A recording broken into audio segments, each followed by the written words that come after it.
esse tema da palestra de hoje, a gente escolheu falar de um assunto que não é tão comum. Foi um assunto que foi inspirado, na verdade, numa dúvida que eu via nos Sejusques com relação a essa matéria, num estranhamento, numa ansiedade da gente falar do assunto da conciliação na seara dos juizados especiais criminais. E para trazer esse assunto, a gente está com um convidado aqui que é muito especial, a Ana Paula Oliveira Adriano, trabalhou muito tempo nessa área, é conciliadora e mediadora aqui do Tribunal de Justiça, tem muita propriedade para tratar desse assunto, estuda, pesquisa nessa área, e veio hoje partilhar um pouquinho da experiência dela, da vivência que ela teve nessa área, com ações dessa natureza, e tratar um pouquinho disso para a gente que acho que, assim, para que a gente que está um pouco acostumado no civil querer dar uma novidade. Então, a gente pediu para ela vir explicar um pouquinho. Eu vou só pedir licença para a gente fazer a leitura do mini currículo dela, apresentar ela oficialmente para vocês. A Ana Paula possui graduação em Direito pela Universidade de Fortaleza, Unifor, possui especialização em Processo Civil pelo Centro Universitário Farias Brito, também possui especialização em Docência no Ensino Superior pelo Centro Universitário Leonardo da Vinci e MBA em Gestão Pública também pelo Centro Universitário Leonardo da Vinci. Ana Paula, como eu disse, é conciliadora e mediadora formada aqui pela casa, também é formadora de magistrados pela Escola Superior da Magistratura, também em parceria com a Infam, integrante do Grupo de Apoio ao Trabalho Negocial do Sistema PJE do Tribunal. E aí também nessa área, acredita dos Juizados Especiais Criminais. Ana Paula foi diretora de secretaria do Juizado Especial Civil e Criminal entre 2019 e 2017, foi assistente de unidade judiciária entre 2017 e 2022, no Juizado Especial Civil e Criminal, inicialmente, depois com a especialização no Juizado exclusivamente criminal. Atualmente, ela está como assistente de apoio judiciário na primeira vara civil do Eusébio.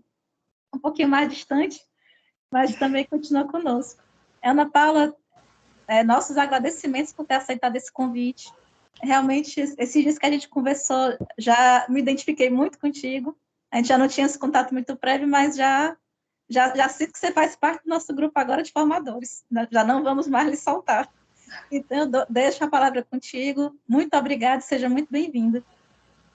Obrigada, Mariana. Mais uma vez eu queria agradecer pela acolhida de vocês, né? Eu gosto muito do juizado, então para mim é sempre uma alegria muito grande falar sobre juizado e falar sobre mediação e sobre conciliação, a despeito de eu não ter sido conciliadora da unidade, né? Geralmente eu substituía a conciliadora e eu comecei a estudar bastante na área, a gente trocava muitas experiências e muitas ideias e mesmo estando ali ao lado, eu acabei me apaixonando também por esse tema. E uma vez gestora, sempre gestora, a gente também acaba não perdendo o olhar de gestão, né? Quando a gente pensa em números da unidade e todas essas coisas. Queria agradecer também na pessoa da doutora Ana Cairena, né, na sua pessoa e na pessoa da Jeane também, esse momento que realmente é um momento bem especial e peculiar para mim. Vamos lá. Primeiro, eu queria falar sobre duas considerações que a Mariana já me trouxe, que ela recebeu alguns questionamentos a esse respeito, que a gente vê com muita estranheza a questão da mediação da conciliação dentro do juizado especial criminal. Eu também, antes de chegar ao juizado, tinha essa mesma percepção, mas depois que eu entrei no juizado e comecei a observar, eu mudei um pouco o meu ponto de vista e é o que eu espero passar para vocês hoje, né? Toda essa caminhada das observações que eu fiz, né, das pesquisas que eu fiz, de tudo que eu observei nesses anos, foram quase 13 anos dentro do juizado especial, né.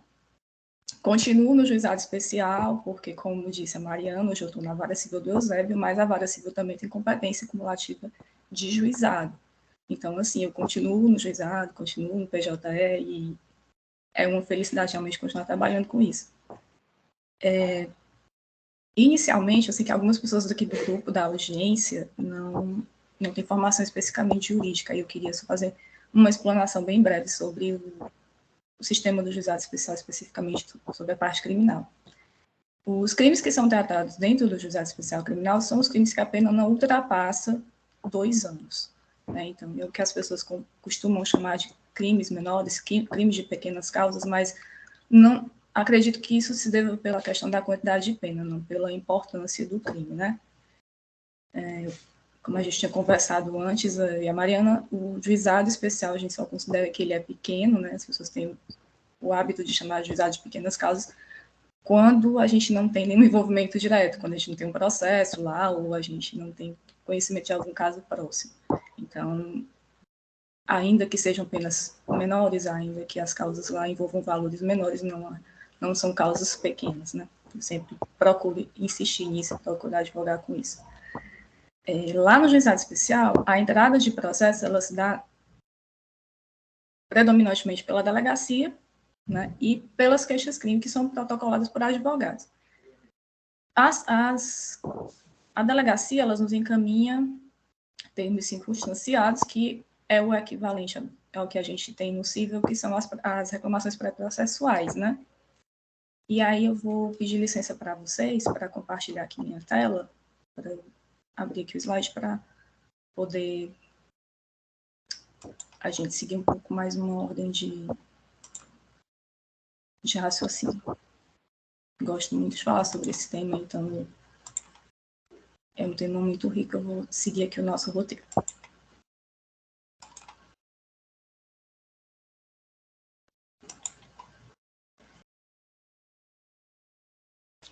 Então, voltando aqui ao que a gente vinha conversando.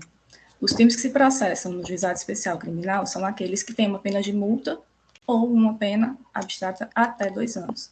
No caso dos crimes que passam de 2 anos, ou quando são crimes cumulados que a soma passa de 2 anos, né, esses crimes vão para a justiça comum. Os nossos procedimentos, eles são termos circunstanciados, como eu falei para vocês, são as ocorrências registradas na delegacia, que as delegacias distribuem para os juizados, as representações criminais e as queixas-crime, que vêm pelos advogados, e pelo Ministério Público. O Ministério Público também distribui processos para nós, os processos administrativos que eles recebem, né? Tramitam no Ministério Público e depois eles são encaminhados para a unidade. Nesse primeiro momento, a gente não tem processos propriamente dito, né? Que é por isso que eu digo que seria equiparado ao pré-processual que a gente tem no cível. Mas, ainda que não sejam processos, a gente, na secretaria, trabalha muito nesses processos e é aí também que já começa a gente poder visualizar um pouco dos métodos de solução de conflitos, né? Os métodos alternativos de solução de conflitos, das soluções consensuais, dentro da esfera criminal do juizado. Os crimes que a gente recebe no juizado, eles são crimes de 3 tipos, né, que a gente chama de crimes de tipos de ação penal. Nós temos a ação penal pública, que ela é conduzida pelo Ministério Público. Nós temos a ação penal pública condicionada à representação, onde a vítima é quem manifesta o interesse de que o processo prossiga, né? Depois que o processo vem do juizado, a vítima vai lá e confirma esse desejo de que o processo prossiga para que o Ministério Público possa atuar. E nós temos a ação penal privada. Essa ação penal privada, em alguns momentos, a gente recebe a notícia desse crime da ação penal privada pela delegacia. Mas, necessariamente, como se trata de um direito pessoal da vítima, ela precisa, no prazo de 6 meses, entrar com uma queixa-crime assistida por advogado. Caso ela não cumpra esse requisito, o crime vai decair. É uma exigência processual, né? Requisito processual para que a gente consiga dar continuidade à persecução penal, no caso da ação privada. Né? Dentro das técnicas que a gente conhece, que a gente estuda, né, da solução consensual de conflitos, os crimes de ação penal pública, no geral, são aqueles em que o Ministério Público oferece a transação penal, né, que a gente designa as audiências preliminares. Nos crimes de ação penal pública, a gente tem o oferecimento da transação penal pelo Ministério Público e a gente tem a possibilidade de composição civil, em que o Ministério Público acompanha para verificar a regularidade do acordo, né, para ver se o objeto é lícito, se tem alguma outra questão, se é alguma coação, enfim, aqueles vícios que a gente conhece do processo, né, da manifestação da vontade, porque ainda que a gente esteja tratando de um crime em que a transação penal oferecida pelo Ministério Público, né, tem a manifestação volitiva, né, tem a questão da vontade do autor do fato de aceitar aquela proposta. Ele é livre para aceitar a proposta que o promotor está oferecendo ou não. Né? A vítima também pode dizer se ela concorda que o promotor ofereça a transação penal, no caso que a vítima precisa manifestar, né, o interesse dela. E aí também a gente verifica a questão da consensualidade. Alguns doutrinadores discutem, né, sobre isso, porque eles questionam que a figura do Ministério Público, ela seria, por ser uma instituição, né, ela, de certa forma, haveria uma certa austeridade, né, na figura da autoridade e tudo, né? Quando ele propõe, seria uma forma de correção, e que isso macularia um pouco a aceitação pelo autor do fato. Eu, particularmente, não acredito nisso, né? Porque a pessoa é livre para aceitar a transação penal ou não, né? O oferecimento da transação penal, ele é condicionado realmente a que a pessoa cumpra uma série de requisitos que a lei prevê, né? Como não possuir antecedentes criminais, como não ter feito nenhuma outra transação penal nos 5 anos anteriores. Então, se a pessoa não tiver esses requisitos impeditivos, o Ministério Público pode oferecer, né? E aí é onde a gente consegue começar a visualizar a possibilidade de autocomposição dentro dos processos criminais. E nós temos também a questão da ação penal privada, né? Porque os crimes que a gente tem de ação penal privada, os interesses particulares, né, das vítimas, eles podem ser convertidos em dinheiro, né, indenizações, ou em obrigações de fazer, né, como a gente vai ver um pouco mais aqui adiante. E por mais que cause estranheza num primeiro momento, a gente começa a perceber depois, com a observação, que é possível, sim, a gente explorar tanto as técnicas de conciliação quanto as técnicas de mediação dentro dessas audiências preliminares que a gente realiza no juizado. Os crimes que ocorrem com maior frequência, né, as infrações que a gente recebe em maior quantidade, os crimes de ação penal pública, são a posse de droga para consumo pessoal, os crimes de desacato, desobediência e resistência, crimes de receptação culposa, os crimes de trânsito, né, aqueles crimes que a gente vê ali na lei de contravenções penais, como porte de arma branca, vias de fato, perturbação de sossego. E recentemente a gente começou a receber muito TCOs de descumprimento de medida sanitária preventiva, né, por conta da questão da pandemia.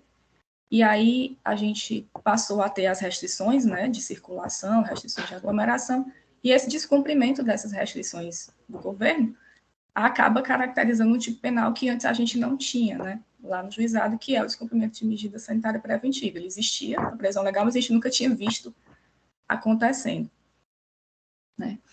E lá no juizado nós recebemos também os crimes de ameaça e lesão corporal, que esses são os que eu comentei anteriormente, que são condicionados à manifestação da vítima, né? A vítima precisa confirmar que ela tem interesse no prosseguimento do processo.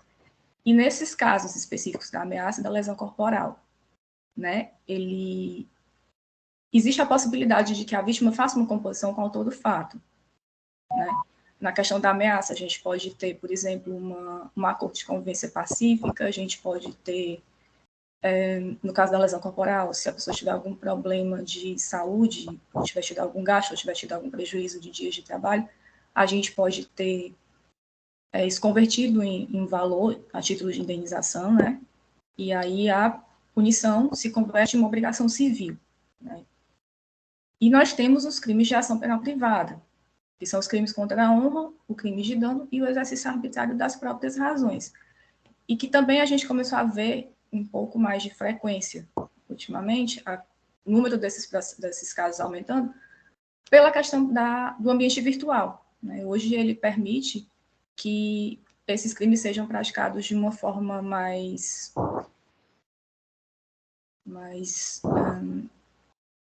frequente. Assim, o número de casos de crime contra a honra, a internet é um meio que ele facilita o cometimento desses crimes contra a honra, né? A questão das redes sociais e tudo isso. Então, a gente acaba vendo que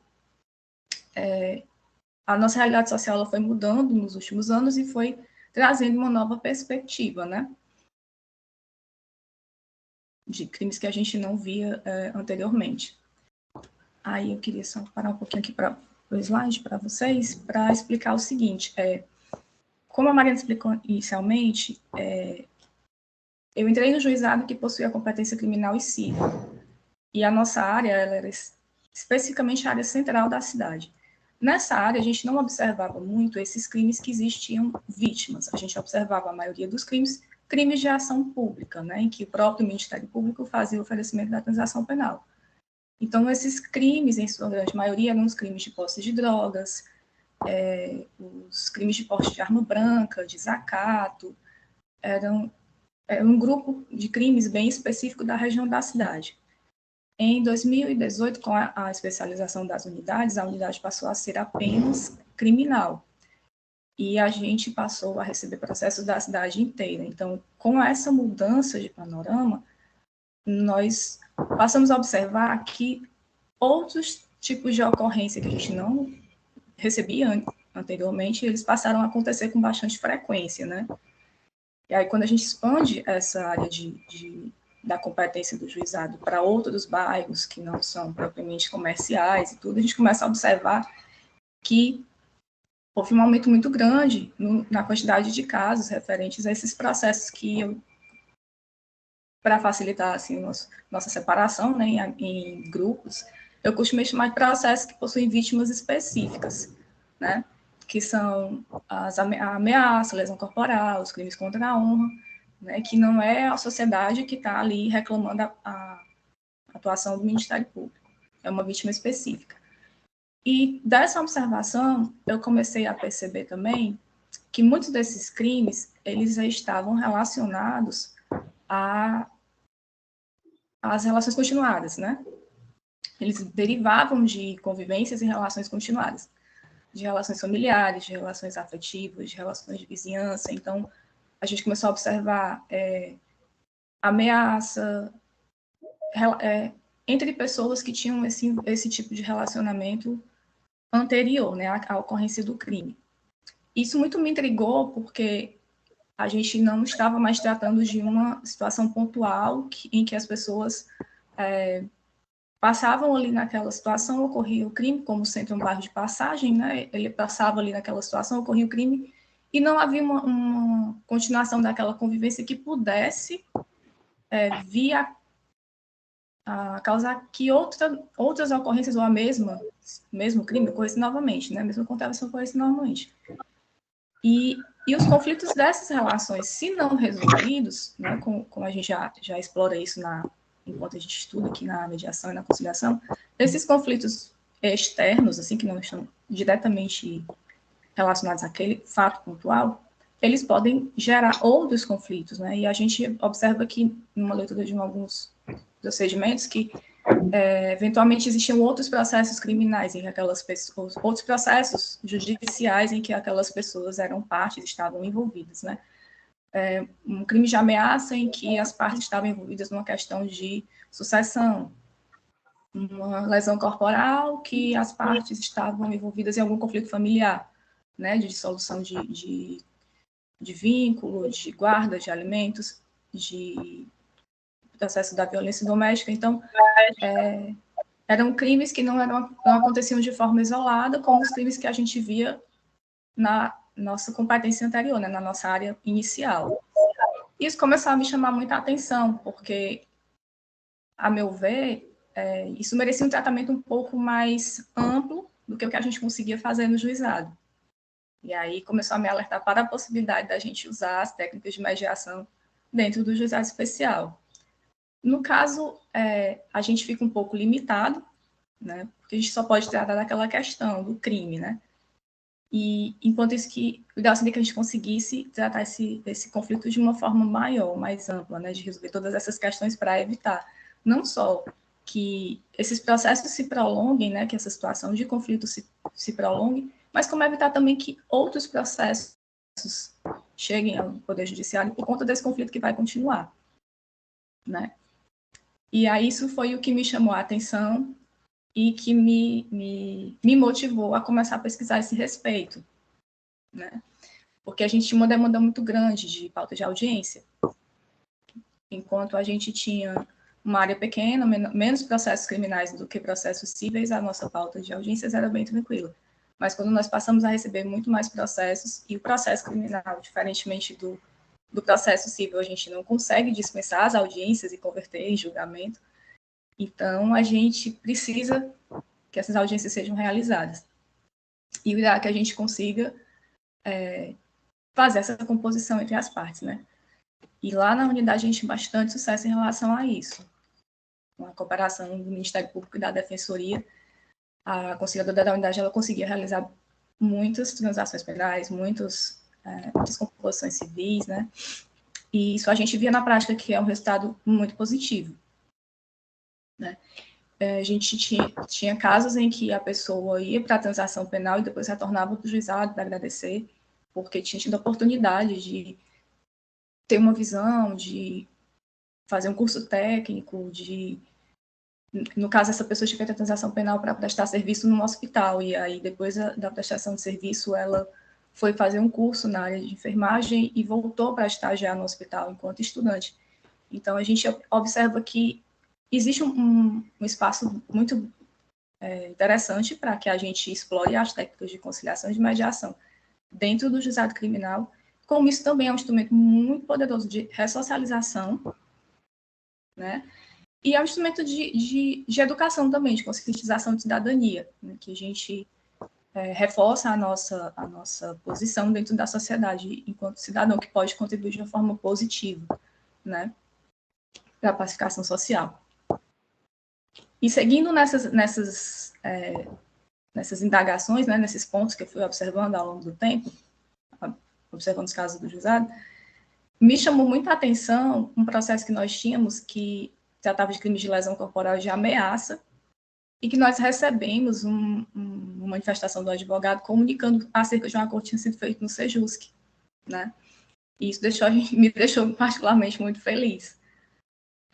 Por ter sido formada no PEMEC e ter toda essa relação com o tribunal, eu tenho um carinho muito grande pelo trabalho que é feito pelo Sejusc, né? Extremamente importante, não só como esse braço que talvez não seja nem perceptível, que acaba ajudando o juizado também, né? E esse acordo ele foi feito no Sejusc porque havia uma ação cível de indenização, em que os vizinhos tinham essa ação de indenização no cível, o processo foi para o Sejusc, e lá foi feito um acordo com os advogados das partes, e junto com essa questão da indenização cível, foi decidida também a questão do crime de ameaça de lesão corporal, porque no momento que eles fizeram essa composição, eles entenderam que não havia mais interesse na continuação desse processo criminal, né? Então, eles discutiram tudo isso, e aí o advogado comunicou para a gente, e o Ministério Público se manifestou concordando, né? Então, a gente consegue visualizar nessas situações pontuais que existe uma possibilidade de êxito, que existe uma possibilidade de contribuição muito grande, né? De sensibilização, de empoderamento, como o colega falou aqui numa palestra anterior. O empoderamento ele é super importante para que as pessoas entendam que elas podem sim resolver o conflito delas, né? Que essa que é a missão que a gente persegue, né? Também de empoderar as pessoas enquanto também solucionadores de conflitos, né? E, voltando aqui um pouco do que eu já falei para vocês anteriormente, dentro das audiências preliminares, que é onde a gente insere os métodos autocompositivos no juizado, a gente tem, dentro da transação penal, a possibilidade de prestação de serviços comunitários, né, são modalidades de transação penal. A gente tem o pagamento de valores em favor das instituições cadastradas, existe uma lista de instituições que fazem um processo de cadastramento para que elas sejam beneficiadas por esses valores, né? E a gente, no caso dos usuários de entorpecentes, a gente também pode encaminhar para programas, para cursos educativos, para instituições que fazem essa recuperação da drogadição. Também é uma modalidade que a gente tem de tipo de transação penal que pode ser utilizada dentro das audiências preliminares. E nesses processos que existem as vítimas específicas, como eu falei, a gente pode fazer a composição civil, porque vai depender predominantemente da vontade da vítima, né? Na composição civil, a gente pode fazer um acordo de indenização, em que aquele dano moral ou material pode ser convertido no valor, né? A gente pode fazer um acordo de convivência pacífica e a gente pode fazer também a retratação. E a retratação é um instrumento muito, muito poderoso, porque, como a gente havia visto anteriormente, os crimes têm acontecido muito na modalidade virtual. Então, a retratação ela é um instrumento também que a gente pode utilizar nesses casos de composição civil quando trata desses crimes cometidos no meio virtual, né? Com uma eficiência também bem importante.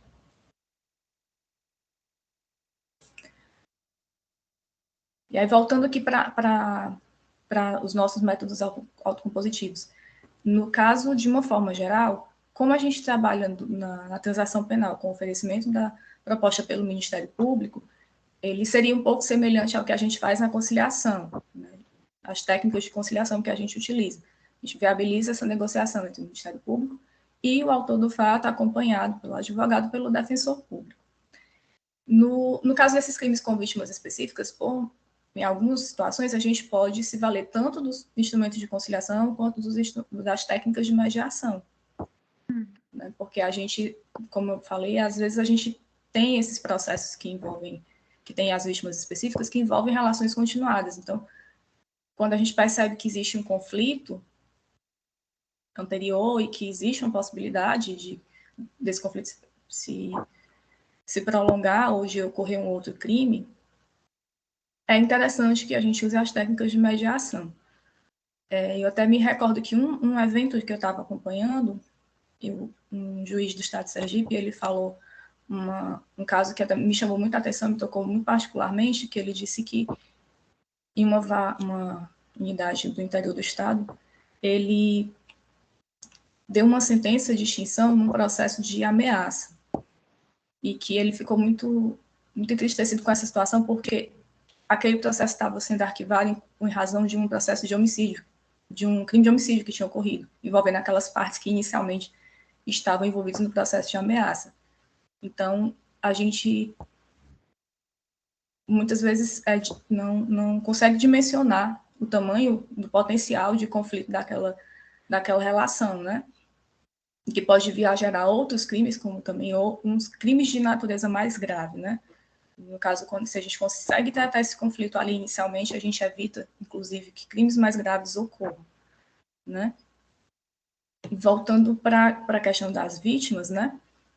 Os crimes com vítimas específicas e os crimes em que o Ministério Público participa de forma mais direta, mais atuante, eles cabem tanto no de vítimas, eles cabem tanto a transação penal quanto a composição civil, né? O Ministério Público pode auxiliar a vítima, né? Acompanhando a vítima, ele pode oferecer também a transação penal, caso a vítima não tenha interesse na composição civil, mas queira que o Ministério Público ofereça a transação penal. Muitas vezes a vítima pode ter sofrido uma ameaça, mas ela pode optar pelo oferecimento da transação penal, porque ela entende que não tem uma prestação direta que o autor do fato possa fazer para ela, né? E isso também é uma modalidade de negociação dentro das audiências preliminares, né? Uma forma de negociação. No caso, quando a gente faz a transação penal, essa transação penal é fiscalizada pela própria unidade. E a punibilidade ela só é extinta quando a Secretaria certifica e o Ministério Público se manifesta, o processo só vai encerrar com o cumprimento efetivo daquela transação penal. Não é só a questão da homologação que resolve aquele processo. A transação penal não é considerada geralmente como um antecedente criminal, porque ele não houve condenação, né, de uma negociação para pôr fim àquele processo, e ela é um impeditivo para que nos próximos 5 anos essa pessoa volte a se beneficiar desse instituto da transação penal. Uma vez ela tendo feito essa transação penal por 5 anos, ela fica impedida de fazer uma nova transação. E aí, no caso dos crimes de ação penal privada, que são aqueles em que o Ministério Público atua como fiscal, né? E as partes têm mais liberdade para elas mesmas negociarem, né? Porque os interesses são próprios, né? A gente vê uma possibilidade muito ampla de utilização da mediação e da conciliação dentro desses crimes, né? Porque existe o interesse da vítima. O interesse da vítima é o que direciona no caso desses crimes. E nesse caso, quando é feita essa composição civil, nesses crimes de ação penal privada, a responsabilidade criminal ela se extingue e ela se transforma numa obrigação civil, né? Ou uma obrigação de fazer, no caso da retratação, no caso da convivência pacífica, ou num pagamento. E no caso desse descumprimento, esse pedido de cumprimento, ele é feito no juizado cível. Né? A gente não executa essa parte do pagamento. Oi? Continuar a dúvida, eu acho que com a questão da extinção da parte penal, eu acho que não gera uma oportunidade, não? Como? Oi. Tu pode repetir, porque o teu som estava cortando. É a minha internet, mas deixa eu lhe perguntar, ver se você vai me escutar, se não... Estou ouvindo, estou te ouvindo agora. Anos que sai a punição dele. Você acha que não gera uma extinção de, assim, um amplo de impunidade? Ele vai praticar o mesmo ato?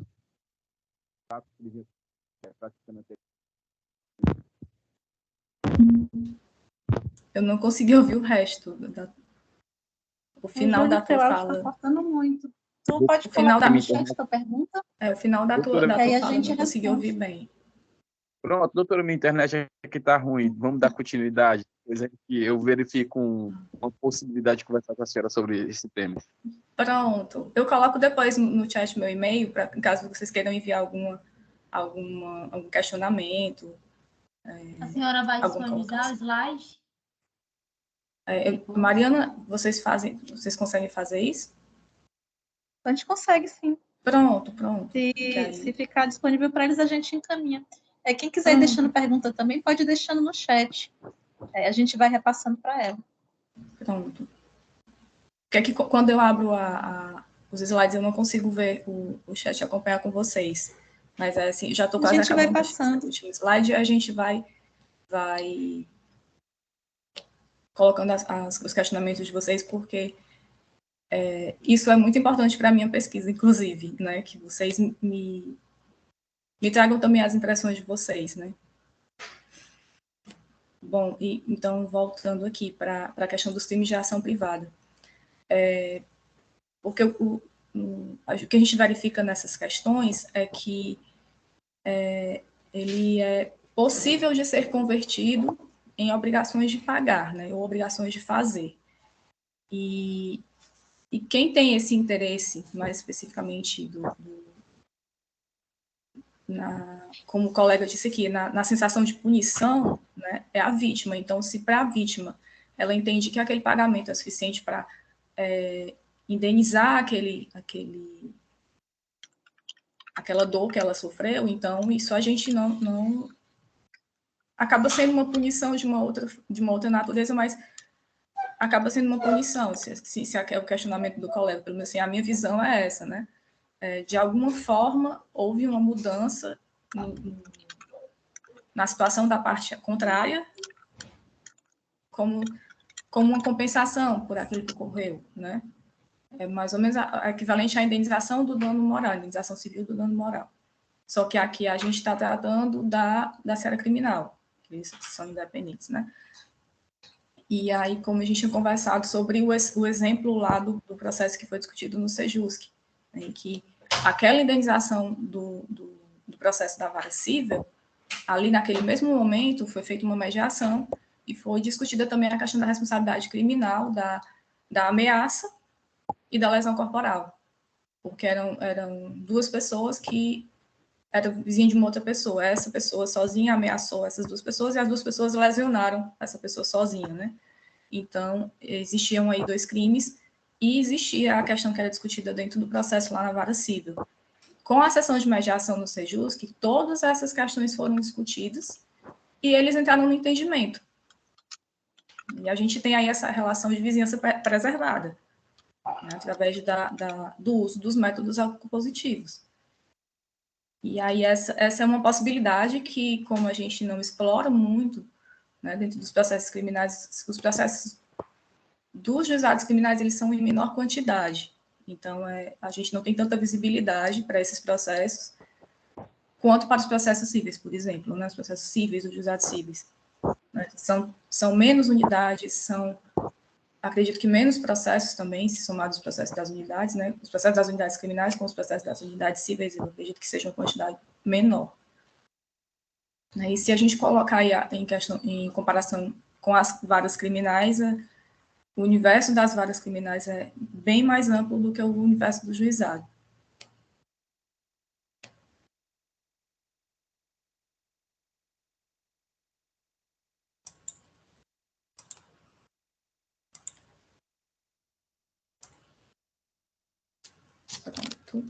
Uma parte dos slides nós já seguimos. A gente já tem aqui umas perguntas, Ana Paula, para ti.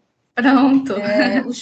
O Júlio deixou aqui a pergunta dele no chat, perguntando se você não acha que, sabendo que iria ficar sem punição depois de 5 anos, se a pessoa não iria continuar no mesmo crime, sabendo que a justiça não punirá. Ele disse que acha que no âmbito penal meio falho nesse sentido, nesse momento. No caso, foi muito boa essa colocação, porque eu me lembrei de uma observação que eu esqueci de fazer quando eu estava fazendo a exposição nos slides. No juizado criminal, esses crimes que a gente recebe, que tem pena máxima de até 2 anos, eles têm um prazo de prescrição bem menor do que os crimes comuns. Então, assim, nós temos prazos prescricionais que vão de 1 ano a 4 anos. Então, assim, colocando esse lapso temporal que ele está estabelecendo, 5 anos, a gente já teria uma prescrição. Então, o acordo ele é feito antes.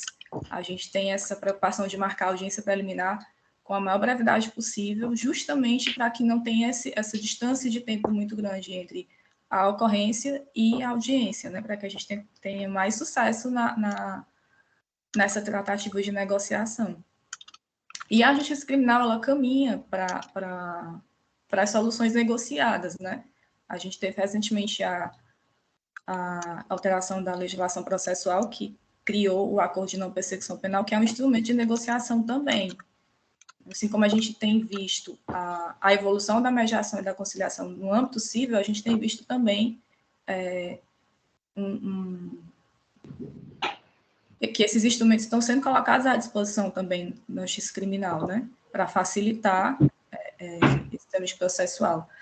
Eu entendo particularmente que não gera uma sensação de impunidade, porque, como eu falei, a pessoa, quando ela faz a transação penal ou quando ela faz a composição civil, ela se obriga a alguma prestação, seja financeira, seja uma prestação de serviço, ou seja, uma atuação positiva, assim, no caso da retratação, né? A pessoa tem que fazer uma publicação, digamos, na rede social, ou ela tem que fazer uma publicação num grupo de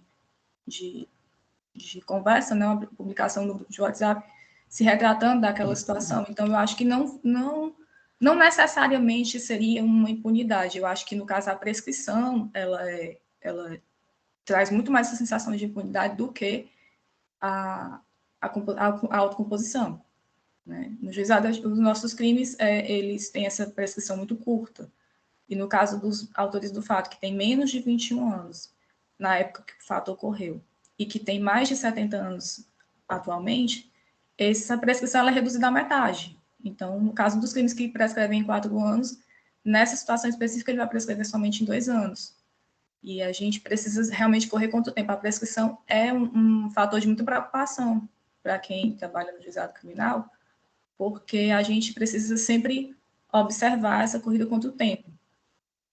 A gente já tinha, antes da pandemia, a gente já tinha uma demanda de audiências bastante grande. Com a pandemia, nós ficamos um período sem poder realizar as audiências.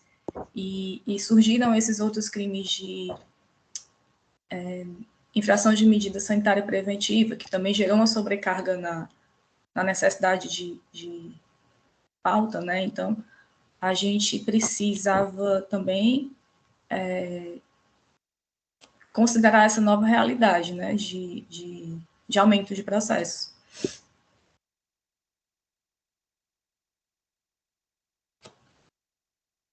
Ana Paula, a gente tem outras perguntas aqui também, mas antes de passar para elas, eu queria fazer, na verdade, uma nossa. Vou pedir licença da Maria Cristina para tomar a vez, porque é o seguinte, o núcleo ele não tem um projeto hoje específico para tratar essas demandas no Sejusc, mas a gente sabe que tem centros que, por iniciativa própria e por ver que a comarca tem essa demanda, eles fizeram projetos nessa área. Eu sei que tu até participaste de um. Então, assim, como é que seria para o Sejusc participar de uma rotina, de um fluxo com essas demandas? Sim.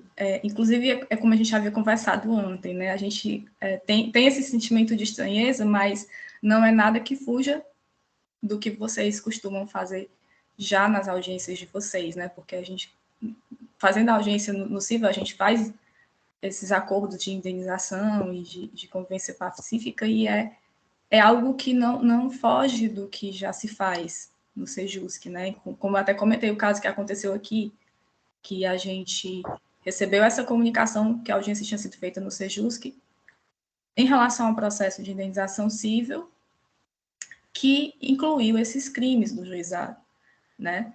Então, ainda que vocês não recebam diretamente esses processos, exatamente os processos criminais, é possível que quando vocês estejam tratando a questão do civil, vocês façam também facilitem essa conversa das partes em relação aos processos criminais. Não necessariamente somente se receber o processo criminal. A gente, no juizado criminal, quando a gente recebe um processo, digamos que seria um crime contra a honra e que essas pessoas estão envolvidas num grupo e que existe um vínculo conjugal desfeito, que existe um processo de divórcio, existe um processo de alimento, existe guarda-alimentos, divórcio, ou essas outras ações relacionadas à dissolução daquele vínculo conjugal. Nesse caso, eles a delegacia às vezes até reportava para a gente no relatório da ocorrência, mas a gente não podia tratar dessa questão dentro do juizado, né? Mas a gente vê que o Sejusc tem essa possibilidade de, estando tratando das questões dos processos que eles já recebem, né, de poder também discutir um pouco sobre esses processos do juizado, que admitem essa negociação, né? Porque os processos de ação civil pública a gente não tem como fazer, porque a gente depende do oferecimento da proposta pelo Ministério Público. Mas nesses casos específicos em que eu tenho essas vítimas e que admite essa composição civil, a atuação do Sejusc não vai diferir muito, né, da natureza do que já se faz hoje em dia, né? E aí só vai depender da organização de cada comarca, porque aqui em Fortaleza, cada unidade do juizado conta com um conciliador próprio, enquanto as unidades do interior não contam com conciliadores próprios, né? Que muitas vezes a competência da vara é acumulada com a competência comum e os processos são encaminhados para o Sejusc. Mas ainda que não sigam o processo especificamente da competência criminal para o Sejusc, é possível que esse conflito seja tratado, porque existem crimes que podem ser negociados, assim, por assim dizer. Existem crimes que a própria vítima tem como dispor dessa possibilidade de converter a questão da punição criminal, né, em um outro tipo de obrigação de outra natureza. E não se assustem. No começo eu também achei um pouco estranho, a gente não tem muita familiaridade, mas é possível. E a gente via isso acontecendo também, né? A gente celebrou muitos acordos hoje de convivência pacífica, muitas indenizações, no caso de lesão corporal, assim, que é a indenização por despesas médicas, por dias de trabalho perdido. Então, existe essa possibilidade de indenização, e isso abrange a questão da punição criminal, né? É uma possibilidade. Da mesma forma como a gente trata nos acordos no cível, é uma possibilidade. A vontade das partes, ela jamais vai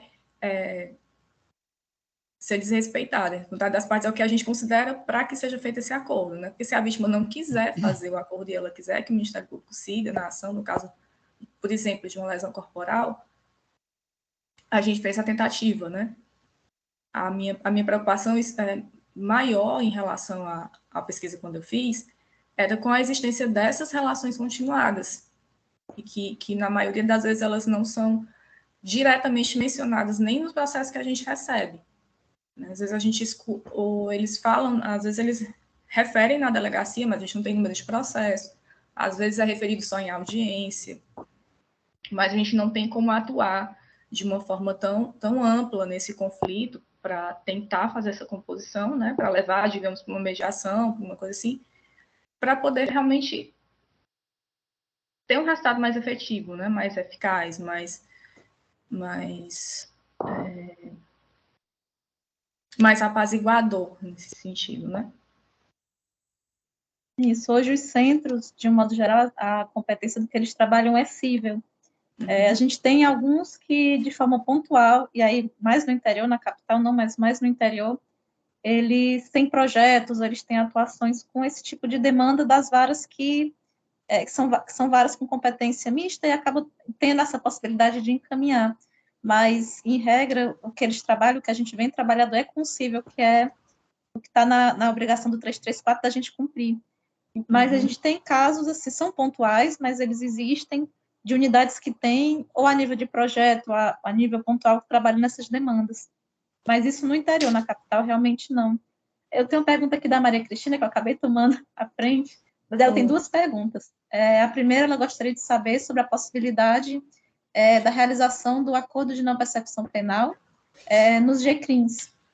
E a segunda, sobre a possibilidade de transação penal revertida para as vítimas no crime de ação penal condicionada à representação. Isso. Deixa eu só anotar aqui. Vamos falar do ANPP primeiro.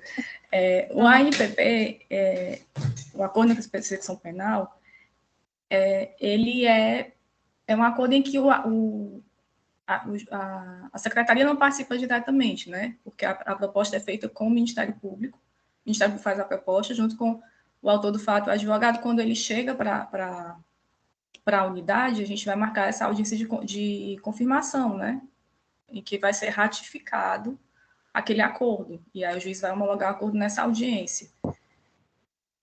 Então, assim, é como se o acordo viesse para homologar e o processo já fica lá com o Ministério Público. Ele oferece antes da manifestação do juiz, né? Seria o pré-processual do pré-processual, né? No juizado a gente não chegou a explorar muito isso por questão de sistema mesmo também. E como é um instituto novo, né, e a gente conseguia um sucesso bem considerável com as preliminares, a gente acabou não explorando muito, pelo menos até a época que eu fiquei, né, a gente não explorava muito essa questão da NPP, mas é uma possibilidade, sim, né, em que a proposta é feita diretamente pelo Ministério Público e o conciliador da unidade não participa dessa primeira audiência, em que há o oferecimento. E em relação à conversão da transação penal em favor da vítima, né, nesses crimes que isso é possível. E a gente viu acontecer várias vezes, em casos em que o teor da transação penal, né, seria uma indenização à vítima.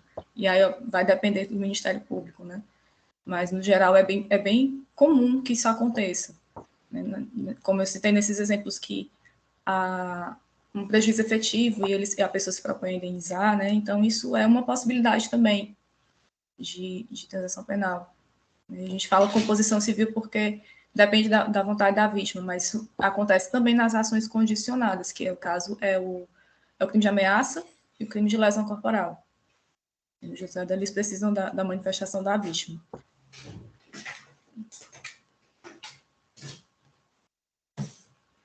Deixa eu ver aqui, tem outra pergunta, só um instante.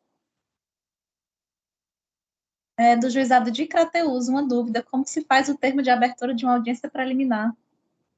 Eu não tenho o nome da pessoa, é do juizado de lá. A rigor, a gente faz da mesma forma como a gente faz na conciliação, né? Difere um pouco são as partes, porque, no caso, a gente tem o Ministério Público e o autor do fato acompanhado do advogado. O Ministério Público geralmente é quem traz essa proposta da transação penal e existe uma possibilidade de negociação entre o autor do fato e o Ministério Público nos termos da proposta, né, na forma de cumprimento, porque geralmente ele oferece as opções de prestação de serviços e de pagamento de valores. Então, a negociação fica um pouco restrita a esses... É porque fui eu que perguntei. Boa tarde, eu me chamo Cádia. Cádia, eu perguntei. Isso. Oi. Tudo bem? Porque, assim, a maioria das vezes o Ministério Público ele não participa da audiência em si, né? Então, a minha dúvida é o seguinte, eu tenho que ler a denúncia e falar qual foi a proposta de acordo que o Ministério Público liberou naquele momento. Na unidade em que eu trabalhei, o promotor participava pessoalmente das audiências. A gente tem conhecimento que em outras unidades, assim, em outras situações, é possível que o Ministério Público só coloque a manifestação dentro do processo. E aí eu entendo que realmente para o conciliador fica difícil de estabelecer atribuir uma pessoalidade, né? Assim, a figura do promotor e principalmente a parte que não tem conhecimento de processo, explicar para ele que a proposta está dentro do processo, né? Porque não tem a figura da pessoa que está ali oferecendo o acordo para ele. Mas, como eu te disse, essa dificuldade especificamente a gente nunca enfrentou porque a gente tinha promotor específico da unidade para fazer as audiências, juntamente com a conciliadora. Tanto o promotor quanto o defensor próprios na unidade, a gente não tinha essa dificuldade de pessoal para realizar as audiências.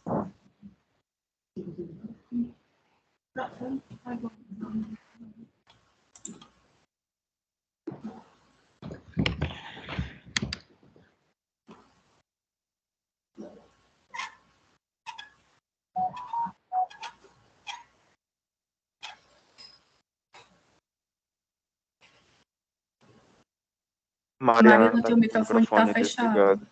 Perdão, achei que estava Eu falando. estou tentando aqui acompanhar, eu abri agora, eu estou tentando acompanhar, mas eu acho que eu não estou conseguindo encontrar aqui, acho que eu vou deixar isso só contigo mesmo. Tranquilo. A pergunta da Marlete é aquilo que eu tinha comentado antes sobre a competência dos sejusques na área criminal, na área dos juizados criminais, que realmente hoje a gente não tem muito, mas em algumas unidades pontuais, por determinação do coordenador, isso é feito a nível de projeto, a nível mais excepcional, pode ser a situação da tua comarca. A gente pode conversar qualquer coisa, tu pode mandar mensagem para mim, a gente conversa um pouquinho sobre isso, para ver a tua situação específica. Exato, depende da organização. Não é o mais comum. Assim, depende bem da organização de cada comarca, porque assim, aqui em Fortaleza a gente tem os juizados, eles são divididos, né, as competências dos juizados especificamente cíveis, exclusivamente cíveis e exclusivamente criminais, e cada juizado conta com um conciliador, então a gente tem essa vantagem de ter um conciliador próprio, de não precisar levar para o Sejusc. Mas ainda com o conciliador próprio, a gente se beneficiou, como eu te contei, esse caso aqui que eu identifiquei, a gente se beneficiou diretamente da atuação do Sejusc, né, num processo que era relacionado àquelas mesmas partes, né? Na verdade, a audiência foi para o Sejusc para fazer a audiência do cível, e lá os advogados e o conciliador levaram todas essas questões para serem discutidas dentro da mesma audiência, e comunicaram para a gente que aquele acordo que eles fizeram no Sejusc incluiria os processos do juizado, né? E esses processos, esses crimes que eram crimes do juizado, eles admitiam esse tipo de negociação, porque existiam vítimas, né? E como o promotor verificou que não havia irregularidade naquele acordo, ele pediu arquivamento. Então, ainda que vocês não tenham a competência especificamente de processos criminais, vocês já fazem muito isso, né? Assim, vocês têm condições para fazer isso nos casos em que é permitido, né, pela natureza do crime. Alguns crimes a gente vê que não tem essa possibilidade, e não estando presente o promotor lá no Sejusc, que realmente vocês não têm como fazer, porque o acordo da transação penal vai depender do oferecimento da proposta pelo promotor. O ideal seria que tivesse um promotor para funcionar junto ao Sejusc, para viabilizar esses casos específicos, né? Essa também é a dúvida da Ana Graça, essa que está surpresa com essa possibilidade de incluir um processo criminal numa pauta de família, por exemplo. Ela queria saber como se trata da parte legal do processo, inclusive sobre a pena. Como é que aquele conciliador que está no Sejusc, quando ele abordar esse tema, como é que ele vai tratar isso naquela audiência, naquele acordo? O que ele vai precisar saber ou ter cuidado? Isso vai depender muito do tipo de crime, né? Como eu falei. Eu vi um caso específico em que existia uma ação de divórcio e algumas outras questões relacionadas, e havia um crime de ameaça. A primeira família, né, tipo, A casou com B, E aí A separou de B e casou com C. Então, existia um processo criminal em que A e C eram partes. Mas essas partes A e C, elas são unidas elas têm esse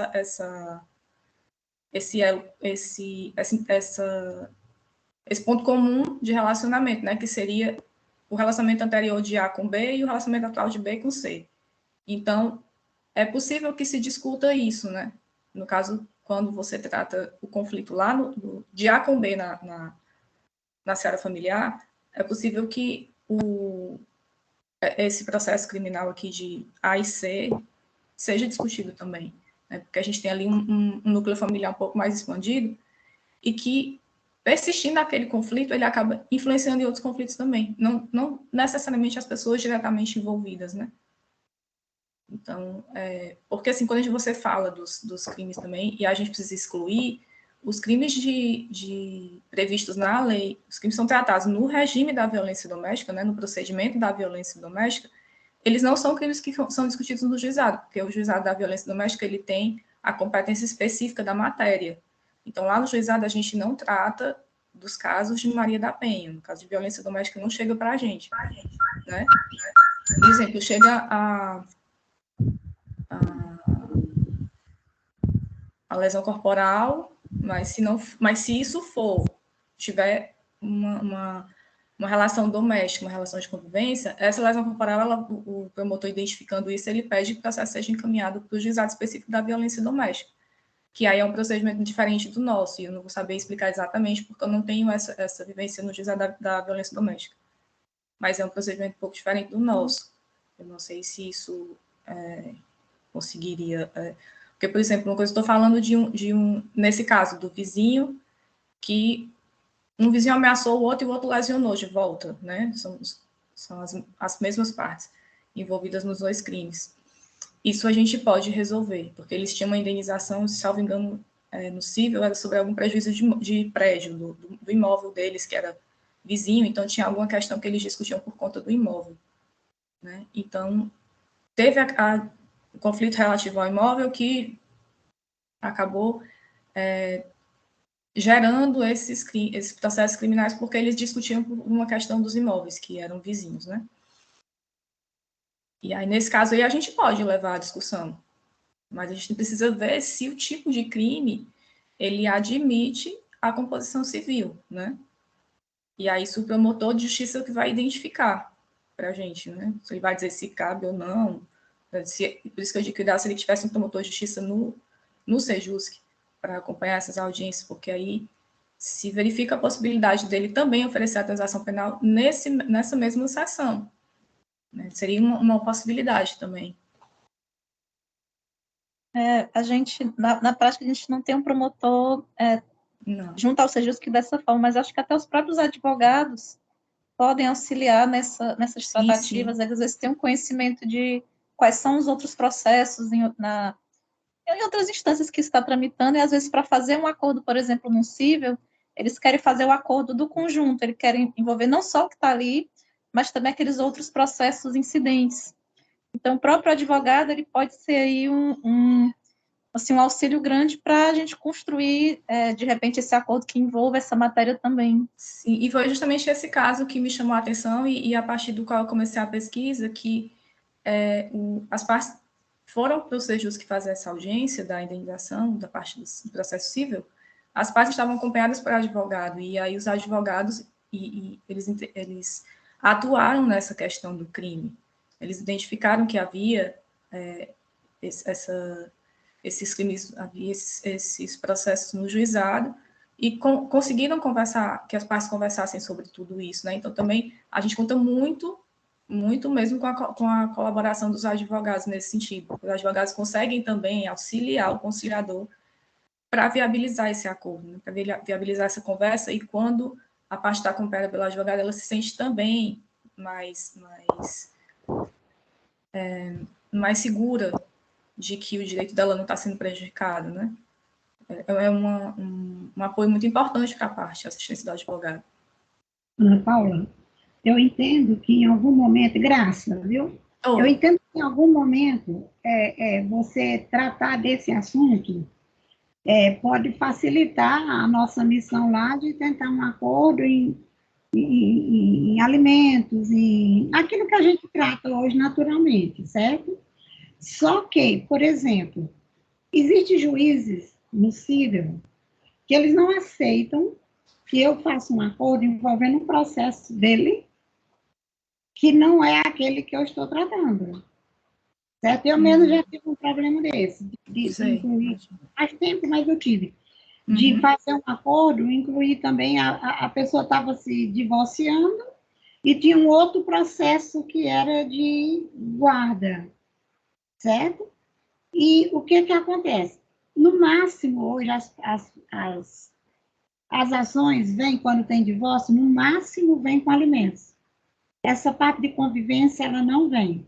E foi exatamente nesse, caminhando assim, e por entender que eu acho que a gente pode aproveitar aquela oportunidade de estar com as partes ali, e se elas já estão dialogando, é uma oportunidade para você resolver qualquer tipo de pendência. Nesse sentido, eu concordo com você. Agora, nós, como é que a gente sabe se esse juiz é um dos que aceita ou não aceita? Porque tem juiz no próprio cível de família, por exemplo, que ele não quer que mexa no processo dele se não for o que ele enviou. Então, assim, para a gente aqui, aí, assim, isso aí não é para você, eu estou só colocando que isso gera não só uma surpresa, mas pode ser uma dificuldade para a gente, mas isso aí é uma coisa a ser tratada depois, pelo Sejus, no PEMEC. Sim, sim. Não cabe, nesse momento, a gente trabalhar aqui uma discussão de como solucionar, vai ou não vai fazer. Uhum. Não, mas assim... Entendeu? É por isso que eu estou colocando, porque virão outros problemas, outros questionamentos, e todos eles são pertinentes. Sim, sim, sim, eu entendo sua preocupação, inclusive. Como eu tinha dito antes, a gente não tem... A gente primeiro precisa observar se aquele crime, ele permite que isso seja feito diretamente só pela vítima, sem assistência do promotor, certo? Como foi o caso desses que aconteceram no Sejus, que desse caso específico, porque assim, como eu estou realmente focando muito só na questão da pesquisa, e eu não tenho, como a senhora tem essa vivência de outros tipos de processo, eu não tenho como medir esse impacto, né? A gente tem uma estrutura diferente da estrutura do Sejusc do interior, a gente tem conciliador próprio, né? No caso do Sejusc no interior, vocês recebem processos de várias unidades diferentes, então, como eu digo, e a colega até que já colocou aqui a questão do promotor enviar a proposta dentro do processo e não estar presente na audiência, né? Isso depende muito e aí a gente vai depender de pessoa por pessoa, né? A colega já disse aqui que acha que é uma dificuldade o promotor não estar presente porque ela está no Sejusc. E é uma dificuldade que a gente não enfrentava lá pela presença que a gente tinha de um representante do Ministério Público. No caso da senhora, tem a questão da dificuldade de ter vários juízes com orientações diferentes, né, sobre isso. Porque o que me chamou a atenção desse caso específico foi a partir dele que eu comecei a pesquisar mais sobre isso, né, sobre essa possibilidade da gente conseguir essa cooperação com o Sejusc. Foi exatamente um processo que era cível, então, assim, era totalmente disponível o interesse das partes. Era indenização cível, a menos que houvesse alguma irregularidade do ponto de vista do objeto do acordo, assim, se fosse um objeto ilícito, né? E aí o Ministério Público se manifestaria. Os advogados fizeram esse acordo no Sejusc, que incluía os processos do juizado, né, essas contravenções que estavam no juizado, e o Ministério Público se manifestou quando os advogados comunicaram esse acordo do Sejusc, que envolvia todos os processos, e não verificou nenhuma irregularidade. Né? E pediu ao juiz que arquivasse esse processo. Mas aí a gente vai depender mesmo de cada estrutura de trabalho. Como você disse, tem juiz que é muito resistente, ainda tem juízes, assim como tem juízes, tem promotores, tem advogados que ainda tem uma resistência muito grande com a mediação e a conciliação. Nossa geração ainda está trabalhando nesse sentido, e aí a gente teve uma formação muito litigiosa, né, na faculdade, então a gente ainda caminha e ainda tem um espaço ainda para a gente evoluir com esse uso das técnicas de composição dentro dos processos judiciais. Tudo é muito precoce, sabe, Ana Paula? Mas Sim. nós, inclusive, até hoje, a gente teria que mudar toda uma cultura, por isso que eu disse, não é objeto de debate hoje. Nós somos orientados e orientamos, quando damos aula, que as pessoas não leiam os processos, para poder ficar cada vez mais resguardado, no sentido de você ser realmente imparcial, você não tomar partido.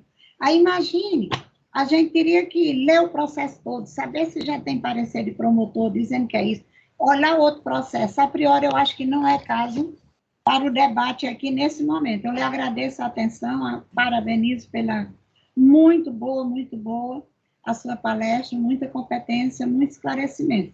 Parabéns e obrigada pela paciência comigo. Eu que agradeço pelas suas intervenções. E aí, eu queria reforçar mesmo a observação que a senhora colocou, essa pontuação da participação dos advogados, que é muito importante a gente contar com a colaboração dos advogados, porque no caso do processo que é feito no Sejusc, porque na unidade a gente tem acesso ao processo, apesar da gente, obviamente, usa das técnicas, né, de conciliação e de mediação. Mas a gente precisa, no Sejusc, da colaboração dos advogados, porque muitas vezes esses processos não estão referidos nos processos em que a gente está atuando, e os advogados trazem essas questões.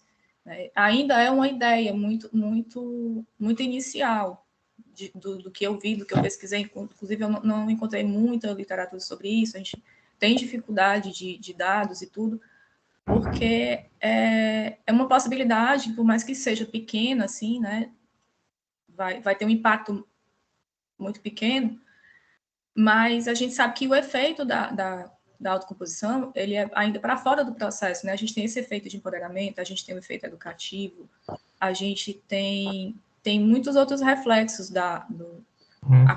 aquele acordo que a gente faz ali na mediação, na conciliação, ele tem outros reflexos para fora do processo, né? E é só no caso, assim, como eu comecei com a Mariana, é só uma sementinha para que a gente pense, para que a gente plante, para que a gente estude, para que a gente descubra questões relacionadas a isso, para poder, como a senhora disse, tem que enriquecer esse debate, né? A partir de um ponto específico que a gente observou aqui. Não são todos os crimes que admitem esse tipo de negociação, vai realmente depender de cada caso. E a gente conta muito mesmo com a colaboração dos advogados e dos defensores, né, que auxiliam nas audiências. Esse é o objetivo realmente do encontro que a gente tem hoje, é trazer a discussão, trocar essas experiências. E a gente tem tempo para mais uma pergunta, eu vou dar a palavra para o Itamar, que está aqui, que está com a mão levantada. Itamar, você pode fazer aqui sua pergunta. Pode abrir seu microfone. Ok. Primeiro, saudar a doutora Ana Paula pela palestra, doutora Mariana, sempre bom estar aqui. Aqui eu posso falar dos que eu estou vendo, né? A dona Graça, a nossa decana, e a mediação se confunde com o nome dela, viu, doutora Ana Paula?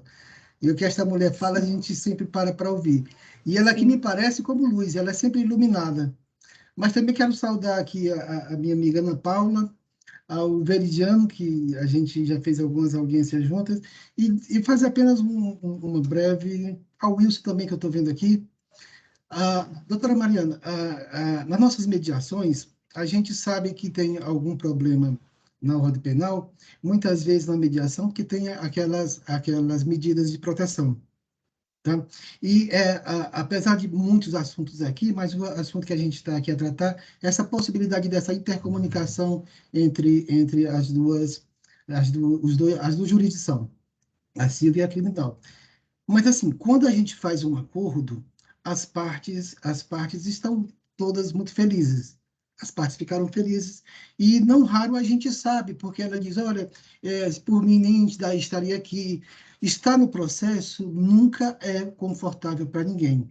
E no penal, com especialidade.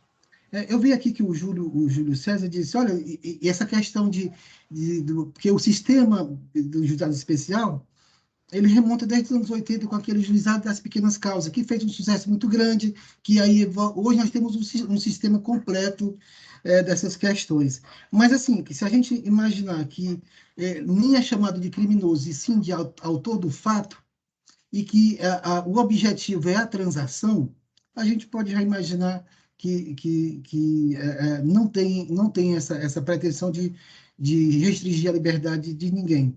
E dessa forma, há sempre essa possibilidade de fazer uma transação muito importante. E aqui, como diz, é um passo que nós estamos dando, que nós começamos a perceber essa intercomunicação desses processos. Então, assim, quando a gente faz as nossas audiências e que ela é exitosa, poderia já ventilar, dizer, ou pelo menos estimular as partes que elas poderiam, inclusive, colocar isso para a ação penal, no juizado especial. Eu vejo que a gente pode colocar nos nossos termos essa possibilidade, mas, assim, tem que se ouvir o Ministério Público. E se esse item não for aceito, não tem nenhum problema, mas a gente poderia colocar sim, dependendo dessa situação que a gente encontrar na audiência, porque na audiência a gente precisa ter essa ciência, conversar com as partes, saber os seus temores, as suas dores, e a gente poderia colocar como item que estaria sendo colocado pelos advogados essa possibilidade, mas que eles poderiam, inclusive, reforçar isso numa petição intermediária.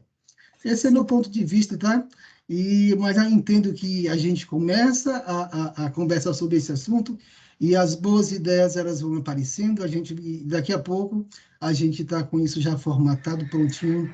Até se brincar, nós temos aqui o doutor Gúcio, a doutora Mariana, que está aqui, que são pessoas maravilhosas, são abertas a essas comunicações, e a gente pode começar e fazer um entendimento aqui, e ouvindo a doutora Graça, que diz, olha, tem muito aqui que é só conservador ainda, mas nada como a gente conversando e eles chegarem à conclusão de que é melhor para a justiça, é melhor para o interesse processual, para a celeridade. Enfim, era isso que eu tinha a dizer, agradecendo a todos a paciência. Então, eu te agradeço pela intervenção também. E, assim, eu queria só fazer mais 2 pontuações sobre o que você falou, que no juizado criminal, especificamente, que eu trabalhei, a gente não trabalhava com crimes de violência doméstica, né? Tem um juizado específico da competência da violência doméstica, então eu não vou saber te dizer a respeito disso, como se procede e tudo, porque quando você fala de medida protetiva, isso é uma exceção no nosso juizado, né? Dificilmente a gente tem uma questão sobre essa, em que tenha sido decretada uma medida dessa natureza, né, dessas medidas mais graves. O que a gente tinha, por algumas vezes, era a proibição de aproximação, né, e a questão de proibição de divulgação de informações, no caso de realizar postagens ofensivas, algumas coisas assim. As medidas cautelares são dessa natureza, né, porque não são crimes tão graves. Então, as medidas cautelares são um caso bem excepcional mesmo.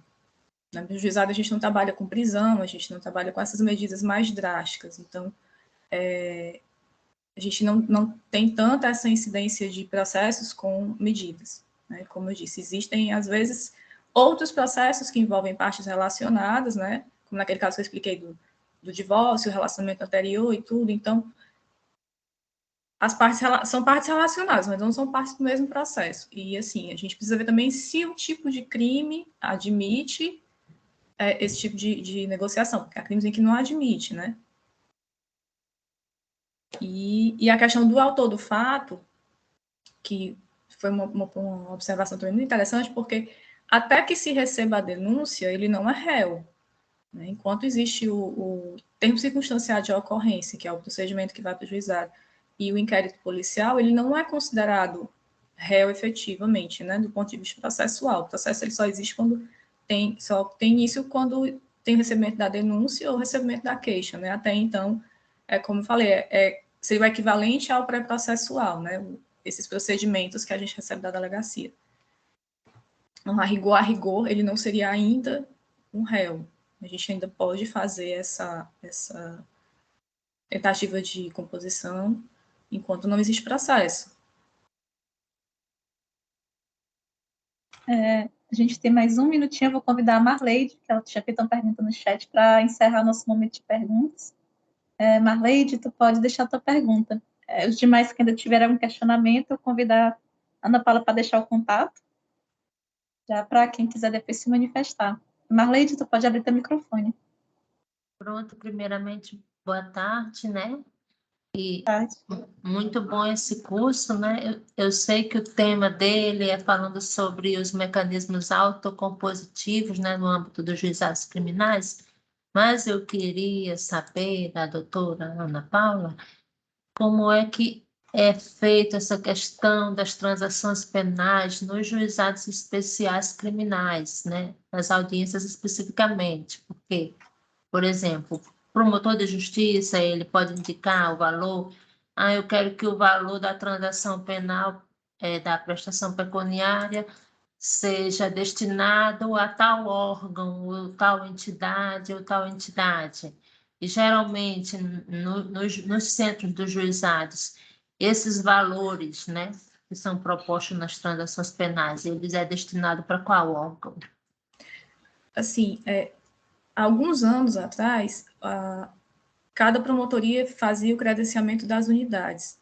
E aí eles faziam essa indicação dentro das das instituições que tinham sido credenciadas. Eles apresentavam uma lista e apresentavam a proposta de acordo, uma espécie de rodízio entre essas instituições. Hoje o tribunal já tem uma regulamentação a esse respeito, tem uma conta específica para que sejam direcionados esses recursos, mas esses recursos serão liberados para instituições previamente cadastradas, né? Então não é tão livre assim, né? Tem uma regulamentação própria nesse sentido de indicar, né? Quais são as... E aí falando especificamente do pagamento de valores, né? Que a prestação de serviços, ela é um pouco mais, digamos assim, fica mais ou menos a cargo de cada promotoria e cada unidade fazer essa organização, porque a gente sabe que, por exemplo, a estrutura de Fortaleza é uma, a estrutura das outras cidades é diferente, então eu não vou saber te explicar como se faz isso no Sejusc. Por exemplo, aqui na minha unidade, né, que a gente tem Sejusc, mas até agora as audiências de questões relacionadas aos juizados especiais criminais são feitas pela unidade, né? Como eu tenho formação em conciliação, mediação, então eu tenho feito essas audiências no âmbito criminal, né? Somente no âmbito criminal. E aí, aqui, quando é prestação de serviços comunitários, aí a gente encaminha para o setor do município que vai encaminhar as pessoas para o órgão específico, né? Mas quando é transação penal de prestação pecuniária, é justamente também para essa conta que você mencionou aí, uma conta judicial no Tribunal de Justiça, né? Mas eu queria saber se tinha havido alguma mudança nessa questão dessa transação penal na modalidade de prestação pecuniária.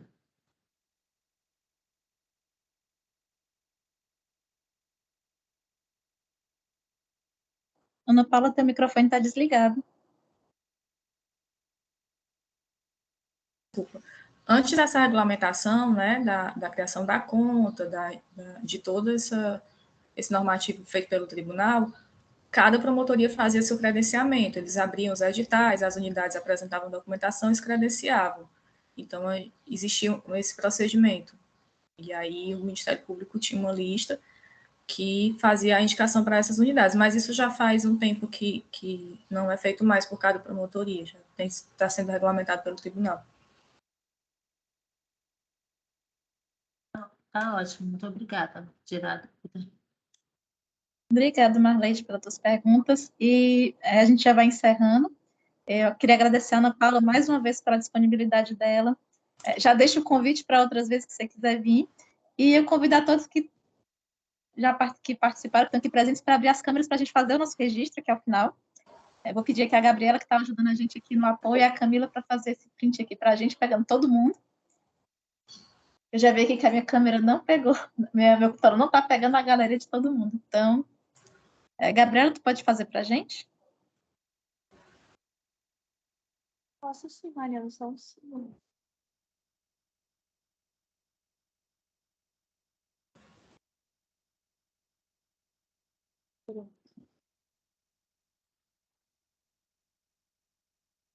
Agora que a dona Graça está aparecendo.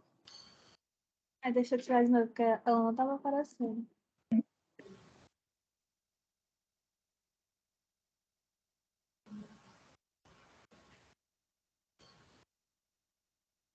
Mas obrigada a Doutora todos vocês. Jaqueline. E também. E a gente continua o nosso ciclo de palestras agora em agosto. Em breve a gente já vai divulgar um novo tema. Já, a gente não convida todos para acompanhar pelo nosso site. Antes de você encerrar, Mariana, desculpa, mas é que eu queria agradecer mais uma Fica à vez. vontade. Tá? Queria agradecer o convite.